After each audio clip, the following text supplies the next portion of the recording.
नमस्कार। मैं डॉक्टर छाया गोयल। आज की कहानी है अपने अपने हिमालय। किरण लौट आई है। मुझे तो पहले दिन से ही लगता रहा था प्रकाश और किरण का निभाव आसान नहीं है, पर उन दिनों किरण अपनी भावनाओं और जज्बातों के सागर में आखंड डूबी हुई थी। उसे कोई भी बात समझा पाना संभव ही नहीं था। उसे तो लगता था प्रकाश और किरण तो एक दूसरे के पूरक हैं, एक के बिना दूसरे का अस्तित्व ही कहाँ है। मैं तो प्रकाश को बरसों से जानती थी। वैसे यह भी सच है, उसका व्यक्तित्व ऐसा सुदर्शन था जो उसके नाम को बिल्कुल सार्थक करता था। गोरा रंग, घुंघराले बाल, चौड़ा सीना, मोहक मुस्कान, यानी प्रकाश के व्यक्तित्व में वह सब था जो पहली नज़र में किसी को भी आकर्षित कर सकता था। मैंने तो बहुत कच्ची उम्र में इस सम्मोहन को महसूस किया था, पर मेरा कुछ संकोची स्वभाव और कुछ अपने साधारण रूप रंग को लेकर जो एक ग्रंथि सी थी मन में, उसने मेरे कदमों को आगे नहीं बढ़ने दिया। और फिर धीरे धीरे तो उसके पास लोगों की इतनी भीड़ इकट्ठी हो गई थी कि मैं अपने आप ही बहुत दूर छिटक गई थी। पर उन दिनों मैंने एक बात बहुत शिद्दत से महसूस की थी। प्रकाश अगर दुनिया में किसी से प्यार कर सकता है तो सिर्फ खुद से।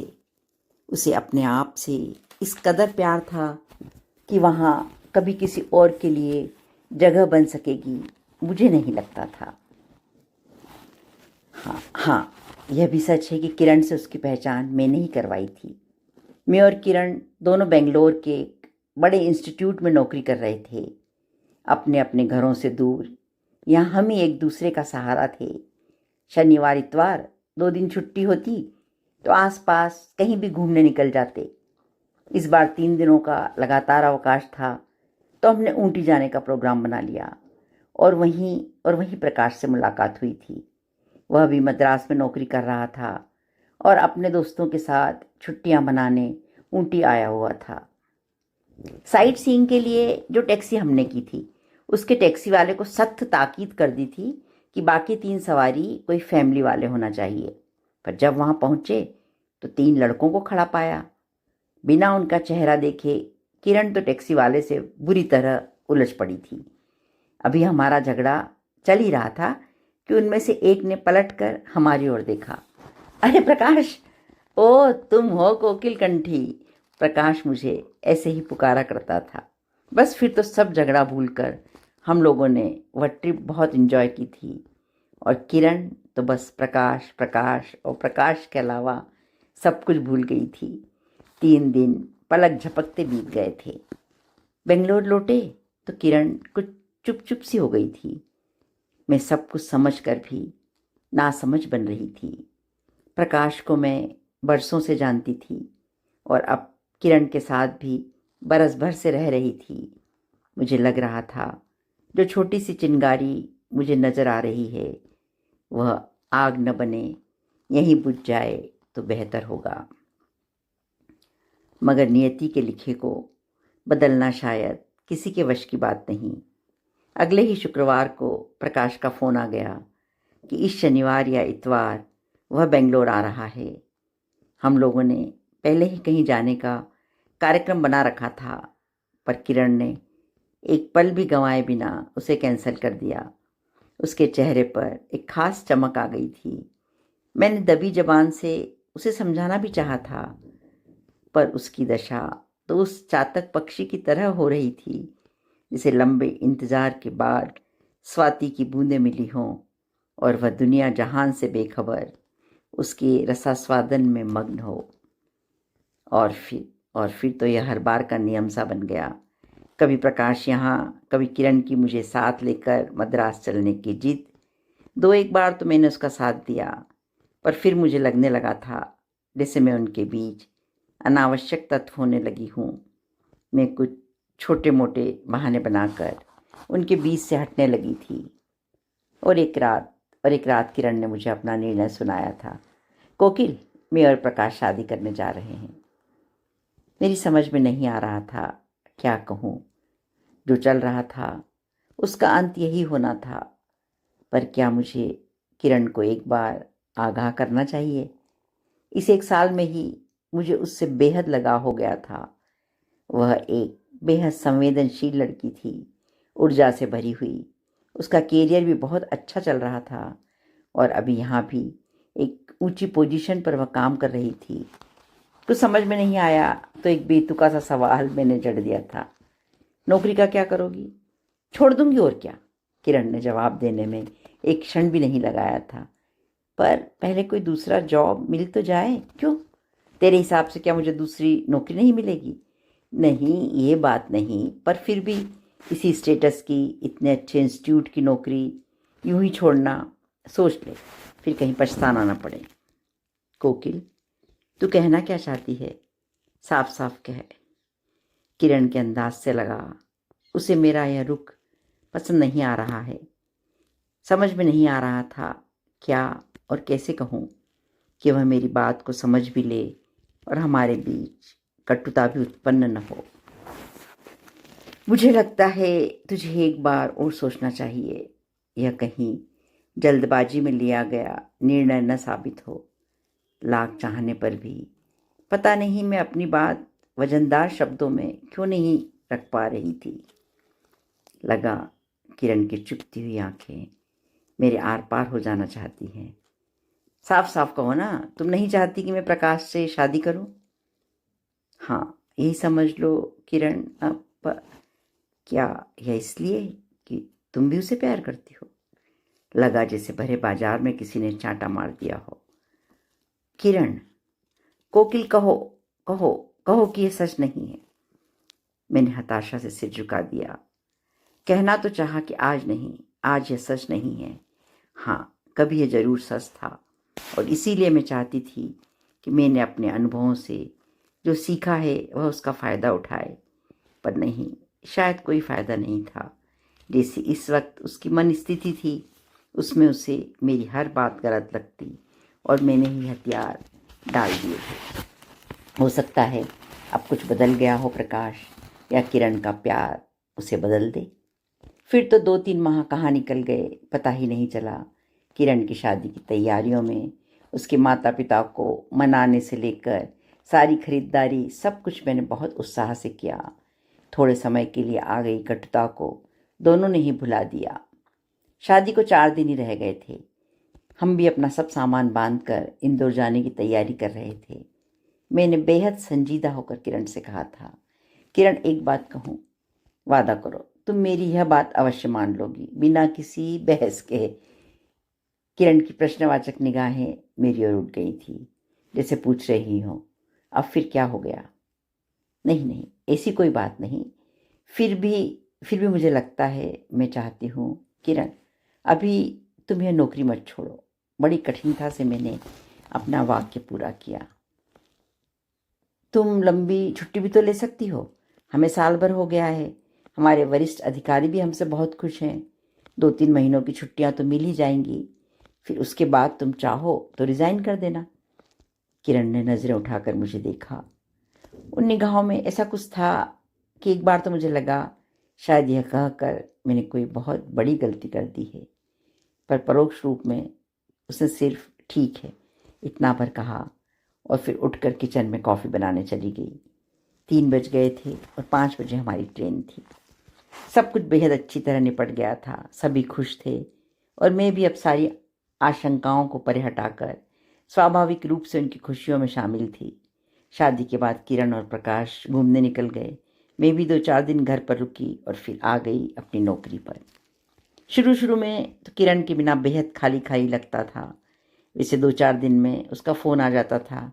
एक बार शनिवार को आए भी दोनों, पर फिर उसी दिन लौट गए। प्रकाश की कोई मीटिंग थी। मुझे लगने लगा था किरण का उल्लास फीका पड़ने लगा है।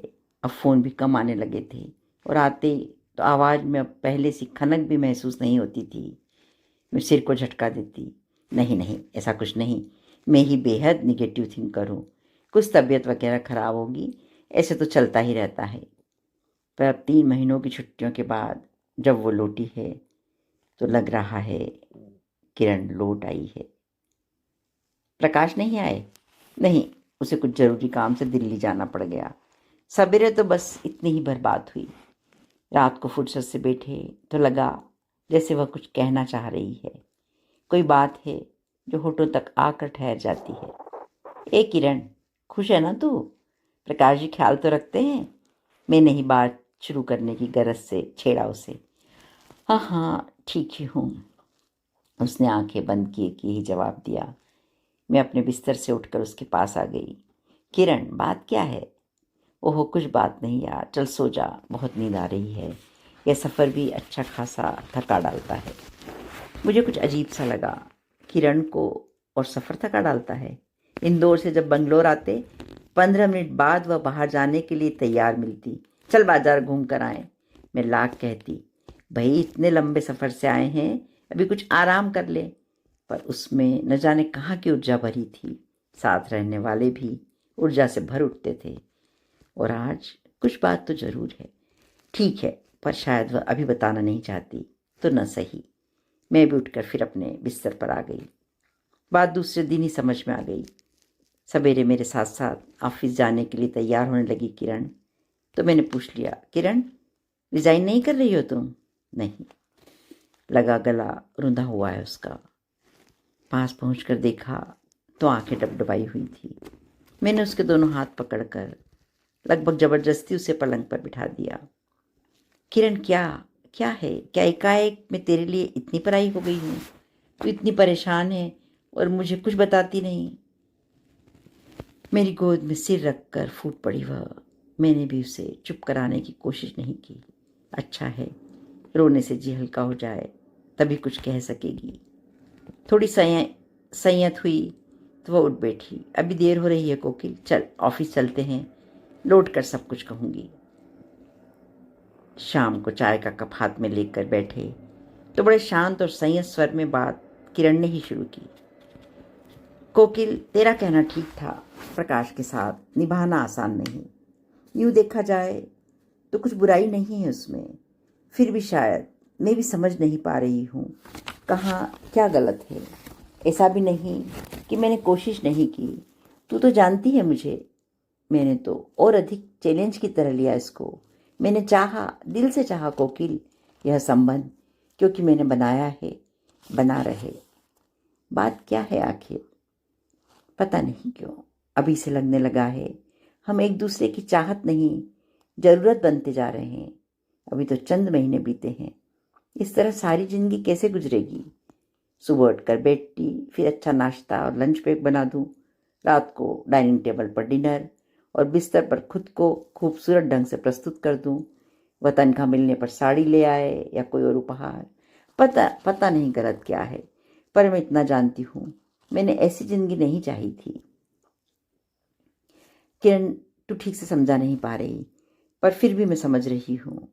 जैसे शादी के पहले मैं तुझे चाह कर भी ठीक से समझा नहीं पाई। तेरे इस वाक्य ने मुझे निरुत्तर कर दिया था कि मैंने उसे नहीं पाया, इसलिए मैं उसे नहीं। किरण, मैं उसे बहुत बचपन से जानती हूँ। किसी चीज़ की इच्छा करे तो पाकर ही दम लेना उसकी फितरत में है, पर उसे पाते ही फिर वह उसकी ओर से बिल्कुल लापरवाह हो जाता है। उसके लिए कोई भी उपलब्धि जीवन भर की संतुष्टि का सबब नहीं बनती। पर पर यह उसका नहीं। कमोबेश शायद यह हर पुरुष का स्वभाव होता है। प्यार उसके लिए जिंदगी नहीं, जिंदगी का एक छोटा सा हिस्सा भर होता है। और शायद यहीं टकराव की शुरुआत होती है। तूने उसे प्यार किया तो अपना सब कुछ, तन मन धन, अपने संपूर्ण अस्तित्व को उसमें समाहित कर दिया।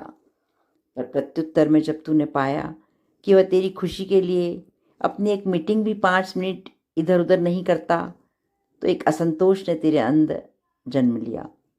हम नारियों की यही विशेषता है या कमी, इस बारे में बहस न करते हुए यही कहूँगी कि यह एक सच है कि हम अपने कार्यक्षेत्र और प्यार दोनों को पुरुष की तरह अलग अलग नहीं रख पाते। जब नारी के कार्यक्षेत्र इतने विस्तृत नहीं थे तो ये समस्या इतनी बड़ी नहीं थी। नारी समर्पण को प्यार मान लेती थी और पुरुष नारी पर अपने अधिकार से, अपने अहम की तुष्टि। पर अब तो हर क्षण वह सब जो तूने प्रकाश को पाने के लिए छोड़ा है और प्रकाश से जो तूने पाया है, दोनों को तोलती रहती है और प्रकाश का पलड़ा बहुत हल्का हो जाता है। प्रकाश के पास अपना सब कुछ वैसा ही है और बोनस के रूप में उसने तुझे पा लिया।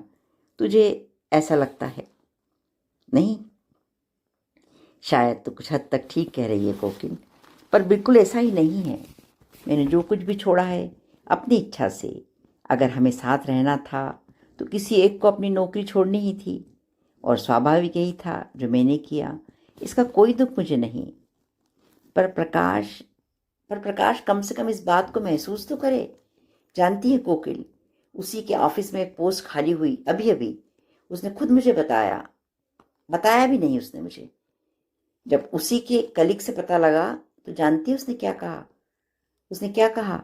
क्योंकि यह पोस्ट उसकी पोस्ट से थोड़ी सी सुपीरियर है तो वह नहीं चाहता कि उसी ऑफिस में मैं उससे ऊंचे ओहदे पर काम करूं। कोकिल, इतना पढ़ लिख कर इतनी छोटी सोच? नहीं, मैं नहीं बर्दाश्त कर पाऊंगी। किरण की हिचकियां बन गई थी। इतना फर्क? मैंने तो सोचा था प्यार का मतलब है एक दूसरे के लिए जीना। अगर इतने छोटे छोटे ईगो आड़े आएंगे तो कैसे गुजरेगी सारी जिंदगी? किरण, किरण मेरी प्यारी किरण, तुझे कैसे समझाऊं? तूने उस समय शादी का निर्णय लेने में जल्दबाजी की। मैं समझाना चाह कर भी नहीं समझा पाई। पर अब इस बंधन को तोड़ने में जल्दबाजी मत कर। यह प्रकाश का दोष नहीं, पुरुष स्वभाव ही ऐसा है। वह उसी स्त्री से प्यार करता है जिसमें वह अपने अहम को सुरक्षित पाता है। यह सच है। प्रकाश के स्वभाव को जानने के कारण मैंने तुझे समझाने की कोशिश की थी, पर किसी और से विवाह होता तो ये समस्याएं नहीं आती, ऐसा नहीं है। किरण अब विवाह किया है तो निभाने की कोशिश कर। कोकिल क्या चाहती हो तुम? गलत सही सब समझौते मैं ही करूं? सारे त्याग और सहनशीलता का ठेका हम औरतों ने ले रखा है। फिर क्या फर्क रह जाएगा तुम्हारी मेरी माँ में और हम में? क्या फ़ायदा हुआ इतनी पढ़ाई लिखाई करने का? हर तरह से आत्मनिर्भर होकर भी मैं ही झुकती रहूं? नहीं नहीं, यह मेरे लिए तो संभव नहीं। किरण, झुकना तो होगा ही। समझौते तो हम हर जगह करते हैं ज़िंदगी में। तुझे याद है जब हम शुरू में यहाँ आए थे तो कोई भी अधिक जिम्मेदारी का काम हमें देने में बड़े अधिकारी हिचकिचाते थे। कैसे आक्रोश से भर उठती थी तू। हमने अपनी मेहनत, अपने प्रयत्नों से अपने आप को साबित किया और आज ये हाल है कि वो हर महत्वपूर्ण निर्णय में हमारे अभिमत का सम्मान करते हैं। मैं नहीं कहती कि तू इतना झुके कि टूट जाए, बिखर जाए। अस्तित्व की लड़ाई हमें नहीं हारनी। पर प्यार के मोहजाल से निकलकर वास्तविकता के धरातल पर आकर सोच तो फिर यही बातें इतनी बुरी नहीं लगेंगी। एक बार और कोशिश कर, थोड़ा प्रैक्टिकल होकर। मुझे लगता है रास्ता आसान हो जाएगा। ठीक है कोकिल, तू कहती है तो इस बार मैं लौट जाती हूँ, पर यह कोशिश अंतिम होगी। मैंने भावावेश में आकर उसे बाहों में भर लिया। किरण, तू नहीं जानती तेरे अभाव को मैं यहाँ किस कदर महसूस करती हूँ। फिर भी चाहती हूँ तू लौट जा। मैं जानती हूँ यहाँ रहकर भी तू पहले सी नहीं हो पाएगी। अपना कुछ अंश तू वहाँ छोड़ाई है और उसका कुछ अंश जो तू साथ लाई है वह तुझे पहले सा नहीं रहने देगा। इतने अवसाद के बीच भी किरण के गालों पर जैसे लाल रंग आकर ठहर गया। सोच रही हूँ कौन जीता, मैं, प्रकाश, किरण, या किरण की कोख में करवट लेता वह अंकुर।